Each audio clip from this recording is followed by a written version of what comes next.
नमस्कार। खबरां दे इस बुलेटिन च तुहाडा स्वागत है। मैं हां गीता सक्सेना। पहला पेश ने चोण खबरां। केंद्र सरकार वालों भलके अफगानिस्तान स्थिति ते संसद विच विरोधी पार्टियां दे लीडरां नूं जानकारी दित्ती जावेगी। अफगानिस्तान विच हुण सारे ही अफगान नागरिकां नूं भारत आउण लई ई वीज़ा लैना होवेगा। पंजाब विच लोकां ने भारत सरकार वालों अफगानिस्तान विच फसे सिखां अते हिंदुआं नूं सुरक्षित कढ के भारत लिआउण दे उपराले दी शलाघा कीती।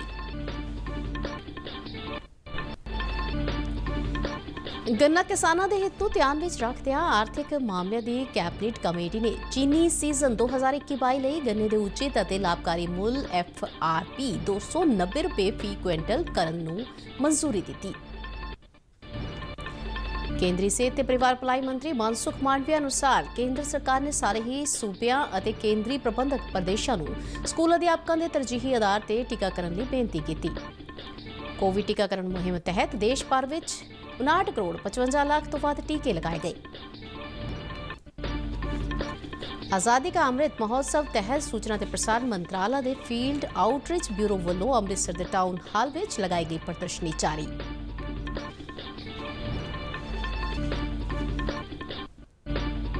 फतेहगढ़ साहिब जिले दियां उज्जवला स्कीम दियां महिला लाभार्थियों ने मुफ्त गैस कनैक्शन दिते जाने लई केंद्र सरकार का धन्नवाद किया। ते हुण खबरां विस्तार नाल।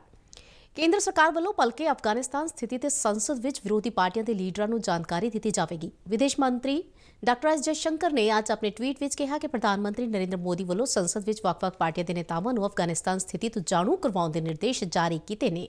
पार्लिमानी मामलों बारे मंत्री प्रहलाद जोशी ने कहा कि सियासी पार्टियां दे फ्लोर लीडरां नूं भलके 11 बजे विदेश मंत्री डॉक्टर एस जयशंकर अफगानिस्तान स्थिति तो जाणू करवाउणगे। उन्होंने कहा कि सारे ही संबंधित लीडरां नूं इस बारे सद्दा ईमेल राहीं भेजिया गया है अते उन्हां नूं इस मीटिंग विच हाज़र रहण दी बेनती कीती गई है। अफगानिस्तान में मौजूदा सुरक्षा स्थिति और ई एमरजेंसी एक्स मिसलेनियस वीज़ा प्रणाली लागू करने नाल हुण सारे ही अफगान नागरिकों नूं भारत आउण लई ई वीज़ा लेना होवेगा। कुछ अफगानिस्तान के नागरिकों के पासपोर्ट गुआचण दी रिपोर्टां नूं ध्यान विच रखदिआं जिन्हां अफगानी नागरिकों नूं पहलां वीज़े जारी किए गए सन पर जो इस समय भारत विच नहीं हन उन्हां दे वीज़ा तुरंत प्रभाव तो ना मनण योग होणगे। भारत की यात्रा करन दे इच्छुक अफगानिस्तानी नागरिक ई वीज़ा लई www.indianvisaonline.gov.in ते अप्लाई कर सकते हैं। अफगानिस्तान के काबुल विचों श्री गुरु ग्रंथ साहिब जी के पावन स्वरूपों नूं सिख रहत मर्यादा मुताबक भारत लियाउण ते सिख भाईचारे के लोगों वालों भारत सरकार और प्रधानमंत्री श्री नरेंद्र मोदी का धन्नवाद किया जा रहा है। सरकार वालों सिखां ते हिंदुआं नूं सुरक्षित भारत लियाउण दा रोपड़ जिले के लोगों वालों स्वागत किया जा रहा है। दूरदर्शन खबरां नाल गलबात करदिआं सिख भाईचारे के लोगों ने सरकार वालों श्री गुरु ग्रंथ साहिब के स्वरूपों नूं भारत लिया के मर्यादा ते सत्कार नाल गुरुद्वारा साहिब विखे सुशोभित करन दी शलाघा कीती है। वाहिगुरू जी का खालसा वाहिगुरू जी की फतेह। मैं शुक्रगुजार हाँ उस परमात्मा का जिस स्वरूप ये तीनों स्वरूप बड़ी शरधा भावका दे नाल साडे इस हिंदुस्तान की धरती ते वापस आए हैं।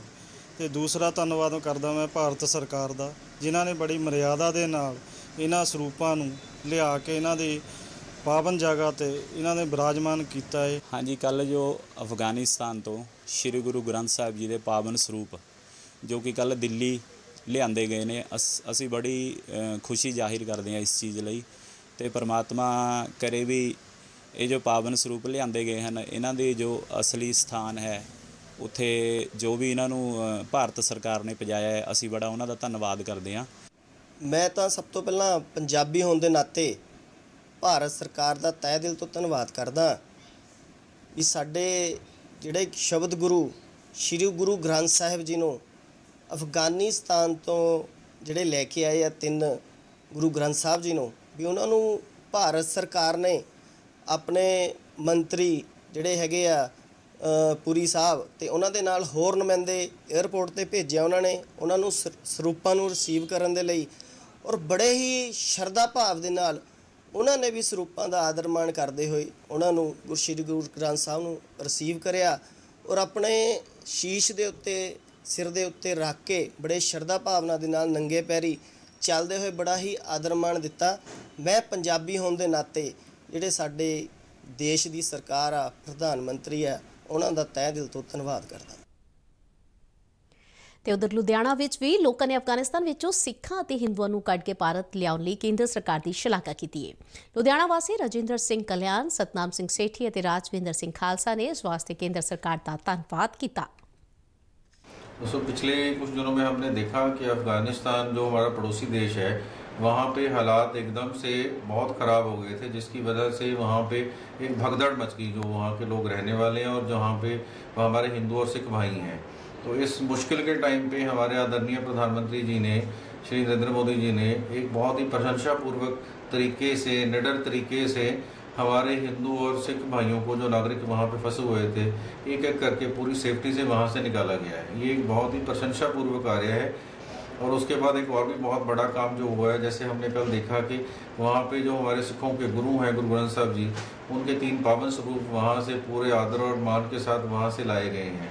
दोस्तों, मैं ये समझता हूँ कि ये बहुत ही एक सराहनीय कार्य है, जो हमारे भारत के लिए नहीं, एक पूरे वर्ल्ड के लिए दिखाता है कि मुश्किल के टाइम पे एक अच्छे लीडर का क्या रोल हो सकता है।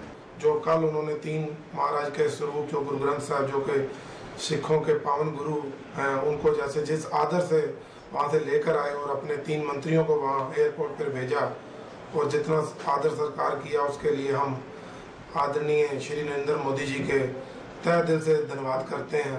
ये जी एक सरकार का बहुत ही शलाघायोग कदम है कि उत्थों एयरलिफ्ट करके सारे उत्थों जोड़े काफ़ी हिंदुस्तानी उत्थों लैके अपने हिंदुस्तान के जोड़े उत्थे लोग सीगे उन्होंने लैके आंदा गया कि चंगी गल सरकार की ये है कि जो पावन स्वरूप सीगे उत्थों बड़ी निम्रता ते बड़ी श्रद्धापूर्वक लैके आंदे गए हैं। तो ये जोड़े स्वरूप महाराज के स्वरूप लैके आंदे उत्थे गुरु घर उत्थे रखे गए हैं। तो इस एक बहुत ही सिखां विच बहुत ही ये खुशी की गल है कि यह जिहड़ी हिंदू सिख सद्भावना का प्रतीक है कि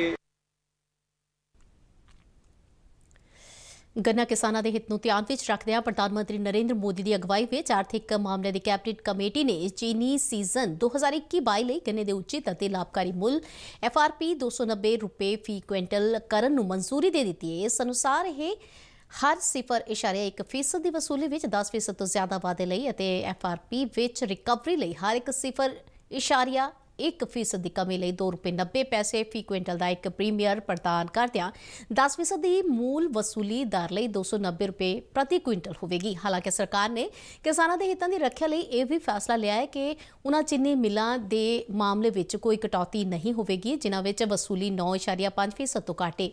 अजिहे किसानों को गन्ने लई मौजूदा चीनी सीजन 2020-21 विच ₹270.75 फी क्विंटल की थां ते आगामी चीनी सीजन 2021-22 विच ₹275.50 फी क्विंटल मिलणगे। चीनी सीजन 2021-22 लई गन्ने की उत्पादन लागत ₹155 प्रति क्विंटल है। 10% की वसूली दर ते ₹290 फी क्विंटल की यह FRP उत्पादन लागत तो 87.1% वाधे। इस तरह ही किसानों को उन्हां दी लागत ते 50% तो वध मुनाफा देने के वादे नूं भी यकीनी बनाउंदी है। केंद्रीय कैबिनेट वालों institute of chartered accountants of India और institute of professional accountant of Russia विचाले सहबद्ध किए गए समझौते नूं भी प्रवानगी दी गई। केंद्रीय मंत्री पीयूष गोयल ने आज की कैबिनेट मीटिंग के फैसले बारे एक प्रेस कॉन्फ्रेंस बारे जानकारी दी। Fair and remunerative price FRP जो शुगर केन पे दिया जाता है उसको बढ़ाकर अब ₹290 प्रति क्विंटल करने का निर्णय लिया गया, जो 10% रिकवरी के ऊपर आधारित होगा।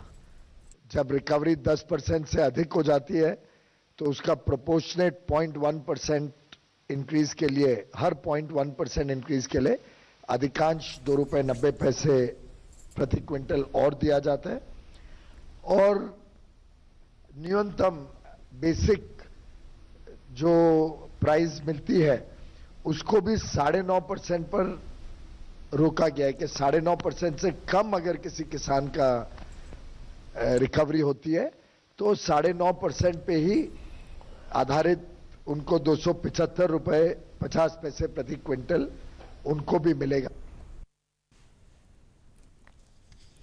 राष्ट्रपति रामनाथ कोविंद बल्कि उत्तर प्रदेश के 4 दिना दौरे ते जा रहे हैं, जिस दौरान वो लखनऊ विच राज भवन विच ठहरनगे। अपने दौरे के पहले दिन बल्कि राष्ट्रपति लखनऊ स्थित बाबा साहेब भीमराव अंबेडकर ਕੇਂਦਰੀ ਯੂਨੀਵਰਸਿਟੀ ਦੇ 9ਵੇਂ ਕਨਵੋਕੇਸ਼ਨ ਸਮਾਗਮ ਵਿੱਚ ਸ਼ਿਰਕਤ ਕਰਨਗੇ। 27 ਅਗਸਤ ਨੂੰ ਉਹ ਸਰੋਜੀ ਨਗਰ ਖੇਤਰ ਵਿੱਚ ਸਥਿਤ ਕੈਪਟਨ ਮਨੋਜ ਕੁਮਾਰ ਪਾਂਡੇ ਯੂਪੀ ਸੈਨਿਕ ਸਕੂਲ ਦੇ ਡਾਇਮੰਡ ਜੁਬਲੀ ਸਮਾਗਮ ਵਿੱਚ ਹਿੱਸਾ ਲੈਣਗੇ, ਜਿਸ ਦੌਰਾਨ ਉਨ੍ਹਾਂ ਵੱਲੋਂ ਸੈਨਿਕ ਸਕੂਲ ਦੇ ਸੰਸਥਾਪਕ ਅਤੇ ਉੱਤਰ ਪ੍ਰਦੇਸ਼ ਦੇ ਸਾਬਕਾ ਮੁੱਖ ਮੰਤਰੀ ਸੰਪੂਰਨਾਨੰਦ ਦੇ 6 ਫੁੱਟ ਉੱਚੇ ਕਾਂਸੇ ਦੇ ਬੁੱਤ ਤੋਂ ਪਰਦਾ ਹਟਾਉਣ ਦੀ ਰਸਮ ਅਦਾ ਕੀਤੀ ਜਾਵੇਗੀ। 28 ਅਗਸਤ ਨੂੰ ਰਾਸ਼ਟਰਪਤੀ ਰਾਮਨਾਥ ਕੋਵਿੰਦ ਗੋਰਖਪੁਰ ਜਾਣਗੇ, ਜਿੱਥੇ ਉਨ੍ਹਾਂ ਵੱਲੋਂ ਉੱਤਰ ਪ੍ਰਦੇਸ਼ ਦੀ ਪਹਿਲੀ ਆਯੂਸ਼ ਯੂਨੀਵਰਸਿਟੀ ਦਾ ਨੀਂਹ ਪੱਥਰ ਰੱਖਿਆ ਜਾਵੇਗਾ ਅਤੇ ਗੋਰਖਨਾਥ ਯੂਨੀਵਰਸਿਟੀ ਦੇ ਹਸਪਤਾਲ ਦਾ ਉਦਘਾਟਨ ਵੀ ਕੀਤਾ ਜਾਵੇਗਾ। ਅਗਲੇ ਦਿਨ 29 ਅਗਸਤ ਨੂੰ ਰਾਸ਼ਟਰਪਤੀ ਰਾਮ ਜਨਮ ਭੂਮੀ ਮੰਦਿਰ ਵਿਖੇ ਪੂਜਾ ਵਿੱਚ ਹਿੱਸਾ ਲੈਣਗੇ। ਉਹ ਇੱਕ ਵਿਸ਼ੇਸ਼ ਰੇਲ ਗੱਡੀ ਵਿੱਚ ਅਯੋਧਿਆ ਜਾਣਗੇ। ਰਾਸ਼ਟਰਪਤੀ ਦੀ ਉੱਤਰ ਪ੍ਰਦੇਸ਼ ਦੀ ਫੇਰੀ ਦੇ ਮੱਦੇਨਜ਼ਰ ਸੂਬੇ ਵਿੱਚ ਸੁਰੱਖਿਆ ਦੇ ਕਰੜੇ ਬੰਦੋਬਸਤ ਕੀਤੇ ਗਏ ਨੇ। ਕੇਂਦਰੀ ਸਿਹਤ ਤੇ ਪਰਿਵਾਰ ਭਲਾਈ ਮੰਤਰੀ ਮਨਸੁਖ ਮਾਂਡਵੀਆ ਨੇ ਕਿਹਾ ਹੈ ਕਿ ਕੇਂਦਰ ਨੇ ਸਾਰੇ ਹੀ ਸੂਬਿਆਂ ਦੇ ਕੇਂਦਰੀ ਪ੍ਰਬੰਧਕ ਪ੍ਰਦੇਸ਼ਾਂ ਨੂੰ ਸਕੂਲ ਅਧਿਆਪਕਾਂ ਦੇ ਤਰਜੀਹੀ ਆਧਾਰ ਤੇ ਟੀਕਾਕਰਨ ਲਈ ਬੇਨਤੀ ਕੀਤੀ ਹੈ। ਆਪਣੇ ਇੱਕ ਟਵੀਟ ਵਿੱਚ ਮਾਂਡਵੀਆ ਨੇ ਕਿਹਾ ਕਿ 5 ਸਤੰਬਰ ਨੂੰ ਮਨਾਏ ਜਾਣ ਵਾਲੇ ਅਧਿਆਪਕ ਦਿਵਸ ਤੋਂ ਪਹਿਲਾਂ ਸਾਰੇ ਅਧਿਆਪਕਾਂ ਦਾ ਤਰਜੀਹੀ ਆਧਾਰ ਤੇ ਟੀਕਾਕਰਨ ਕਰਨ ਨੂੰ ਯਕੀਨੀ ਬਣਾਉਣ ਲਈ ਕਿਹਾ ਗਿਆ ਹੈ। ਉਨ੍ਹਾਂ ਦੱਸਿਆ ਕਿ ਸੂਬਿਆਂ ਨੂੰ 2 ਕਰੋੜ ਤੋਂ ਵੱਧ ਕਰੋਨਾ ਟੀਕੇ ਉਪਲਬਧ ਕਰਵਾਏ ਜਾ ਰਹੇ ਨੇ ਅਤੇ ਇਹ ਹਰ ਸੂਬੇ ਨੂੰ ਉਨ੍ਹਾਂ ਦੇ ਹਿੱਸੇ ਦੇ ਕਰੋਨਾ ਟੀਕਿਆਂ ਦੀ ਸਪਲਾਈ ਤੋਂ ਵਾਧੂ ਨੇ। ਇਸੇ ਦੌਰਾਨ ਦੇਸ਼ ਵਿਆਪੀ ਕੋਵਿਡ ਟੀਕਾਕਰਨ ਤਹਿਤ ਹੁਣ ਤੱਕ 59 ਕਰੋੜ 55 ਲੱਖ 4,593 ਕਰੋਨਾ ਟੀਕੇ ਲਗਾਏ ਜਾ ਚੁੱਕੇ ਨੇ। ਕੇਂਦਰੀ ਸਿਹਤ ਮੰਤਰਾਲਾ ਅਨੁਸਾਰ ਇਸ ਸਮੇਂ ਦੇਸ਼ ਵਿੱਚ 3,22,327 ਐਕਟਿਵ ਕਰੋਨਾ ਮਾਮਲੇ ਨੇ। ਬੀਤੇ ਦਿਨ ਭਾਰਤ ਵਿੱਚ 37,000 ਨਵੇਂ ਕਰੋਨਾ ਮਾਮਲਿਆਂ ਦੀ ਪੁਸ਼ਟੀ ਹੋਈ। ਇਸ ਸਮੇਂ ਕਰੋਨਾ ਇਲਾਜ ਦੀ ਹਫ਼ਤਾਵਾਰੀ ਦਰ 1.92% ਹੈ, ਜੋ ਪਿਛਲੇ 61 ਦਿਨਾਂ ਦੇ ਵਿੱਚ 3% ਤੋਂ ਘੱਟ ਹੈ। ਬੀਤੇ 24 ਘੰਟਿਆਂ ਦੌਰਾਨ ਕਰੋਨਾ ਮਹਾਮਾਰੀ ਕਾਰਨ 648 ਕਰੋਨਾ ਮਰੀਜ਼ਾਂ ਦੀ ਮੌਤ ਹੋਈ। ਹੁਣ ਤੱਕ ਕੋਵਿਡ ਕਾਰਨ 4,35,758 ਜਾਨਾਂ ਜਾ ਚੁੱਕੀਆਂ ਨੇ। ਦੇਸ਼ ਨੂੰ ਆਜ਼ਾਦ ਕਰਾਉਣ ਦੇ ਲਈ ਨੇਤਾ ਜੀ ਸੁਭਾਸ਼ ਚੰਦਰ ਬੋਸ ਦਾ ਵਡਮੁੱਲਾ ਯੋਗਦਾਨ ਰਿਹਾ ਹੈ। ਅੱਜ ਦੇ ਦਿਨ ਹੀ 1943 ਵਿੱਚ Subhash Chandra Bose Indian National Army ਯਾਨੀ ਆਜ਼ਾਦ ਹਿੰਦ ਫੌਜ ਦੇ ਸਰਵਉੱਚ ਕਮਾਂਡਰ ਬਣੇ ਸਨ। ਆਜ਼ਾਦੀ ਕਾ ਅੰਮ੍ਰਿਤ ਮਹੋਤਸਵ ਮੁਹਿੰਮ ਤਹਿਤ ਅੱਜ ਅਸੀਂ ਤੁਹਾਨੂੰ ਨੇਤਾ ਜੀ ਦੀ ਆਜ਼ਾਦ ਹਿੰਦ ਫੌਜ ਅਤੇ ਕੁਝ ਹੋਰ ਸੁਤੰਤਰਤਾ ਸੈਲਾਨੀਆਂ ਬਾਰੇ ਦੱਸ ਰਹੇ ਹਾਂ। ਪੇਸ਼ ਹੈ ਇੱਕ ਖਾਸ ਰਿਪੋਰਟ।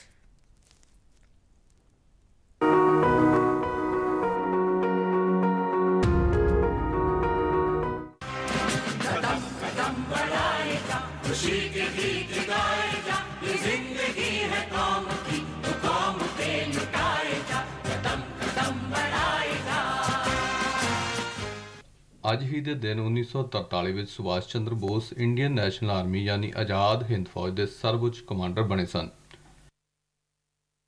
INA ਦਾ ਗਠਨ ਭਾਰਤ ਦੀ ਆਜ਼ਾਦੀ ਦੇ ਲਈ ਸਤੰਬਰ 1942 ਵਿੱਚ ਰਾਸ ਬਿਹਾਰੀ ਬੋਸ ਵੱਲੋਂ ਹਥਿਆਰਬੰਦ ਯੁੱਧ ਦੇ ਆਦੇਸ਼ ਨਾਲ ਕੀਤਾ ਗਿਆ ਸੀ, ਪਰ ਜਲਦ ਹੀ ਇਸ ਨੂੰ ਭੰਗ ਕਰ ਦਿੱਤਾ ਗਿਆ। 1943 ਵਿੱਚ ਨੇਤਾ ਜੀ ਸੁਭਾਸ਼ ਚੰਦਰ ਬੋਸ ਨੇ ਦੱਖਣ ਪੂਰਬ ਏਸ਼ੀਆ ਵਿੱਚ ਆਪਣੇ ਆਉਣ ਤੋਂ ਬਾਅਦ ਇਸ ਨੂੰ ਮੁੜ ਸੁਰਜੀਤ ਕੀਤਾ। 1943 ਦੇ ਸ਼ੁਰੂ ਵਿੱਚ ਬੋਸ ਨੇ ਮਹਿਸੂਸ ਕੀਤਾ ਕਿ ਦੱਖਣ ਪੂਰਬ ਏਸ਼ੀਆ ਅੰਗਰੇਜ਼ਾਂ ਨਾਲ ਲੜਨ ਅਤੇ ਉਪਨਿਵੇਸ਼ਵਾਦ ਵਿਰੋਧੀ ਫੌਜ ਦੀ ਸਥਾਪਨਾ ਲਈ ਢੁਕਵਾਂ ਸੀ, ਜਿੱਥੇ ਵੱਡੀ ਗਿਣਤੀ ਵਿੱਚ ਭਾਰਤੀ ਵਿਦੇਸ਼ ਵਿੱਚ ਰਹਿ ਰਹੇ ਸਨ। मैं इस जिम्मेदारी को कबूल करता हूँ, लेकिन निहायत नम्रता के साथ और खुदा से दुआ मांगता हूँ कि उन्होंने हमें वो ताकत, वो जोश और वो बहादुरी दें। ਜਨਵਰੀ 1943 ਵਿੱਚ ਜਾਪਾਨੀਆਂ ਨੇ ਬੋਸ ਨੂੰ ਪੂਰਬ ਏਸ਼ੀਆ ਵਿੱਚ ਭਾਰਤੀ ਰਾਸ਼ਟਰਵਾਦੀ ਅੰਦੋਲਨ ਦੀ ਅਗਵਾਈ ਕਰਨ ਲਈ ਸੱਦਾ ਦਿੱਤਾ।自由インド仮政府師範スバスチャンドラ・ボース氏は空路ビルマに到着。日本と共にアジア解放の戦いに駒を進める। ਸੁਭਾਸ਼ ਚੰਦਰ ਬੋਸ ਭਾਰਤ ਦੇ ਸਭ ਤੋਂ ਪ੍ਰਮੁੱਖ ਰਾਸ਼ਟਰਵਾਦੀ ਨੇਤਾਵਾਂ ਵਿੱਚੋਂ ਇੱਕ ਸਨ, ਜਿਨ੍ਹਾਂ ਦਾ ਮੰਨਣਾ ਸੀ ਕਿ ਭਾਰਤ ਨੂੰ ਆਜ਼ਾਦ ਕਰਾਉਣ ਦਾ ਇੱਕੋ ਇੱਕ ਤਰੀਕਾ ਹਥਿਆਰਬੰਦ ਸੰਘਰਸ਼ ਹੈ। How many of us who are going to participate in the coming battle will survive to see India free? But whether we survive or not, whether we individually live to see India free or not, we are confident that India shall be free. Neta ji ਦੀ ਅਗਵਾਈ ਵਿੱਚ INA ਨੇ ਦੱਖਣ ਪੂਰਬ Asia ਵਿੱਚ ਰਹਿ ਰਹੇ ਭਾਰਤੀਆਂ ਵਿੱਚੋਂ ਪਹਿਲੇ ਕੈਦੀਆਂ ਅਤੇ ਹਜ਼ਾਰਾਂ ਨਾਗਰਿਕ ਸਵੈ ਸੇਵਕਾਂ ਨੂੰ ਆਕਰਸ਼ਿਤ ਕੀਤਾ। INA ਦਾ ਹਥਿਆਰਬੰਦ ਵਿਦਰੋਹ ਅਤੇ ਉਹਨਾਂ ਦਾ ਬਲੀਦਾਨ ਹਮੇਸ਼ਾ ਲੋਕਾਂ ਦੀ ਯਾਦ ਵਿੱਚ ਵਸਿਆ ਰਹੇਗਾ।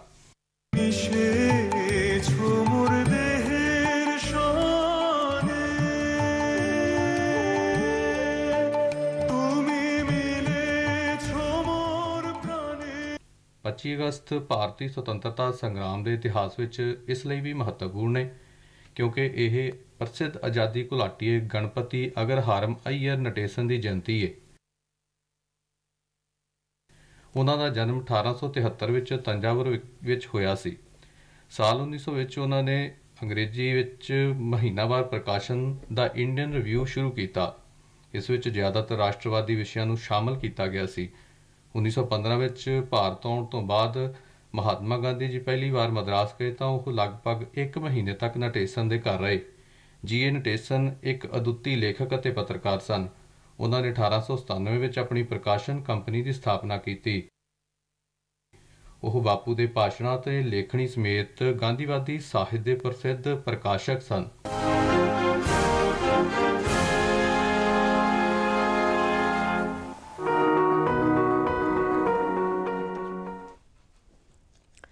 ਇਸ ਦੇ ਨਾਲ ਹੀ ਖਬਰਾਂ ਦਾ ਇਹ ਬੁਲੇਟਿਨ ਖਤਮ ਹੁੰਦਾ ਹੈ। ਇਜਾਜ਼ਤ ਦਿਓ। ਨਮਸਕਾਰ।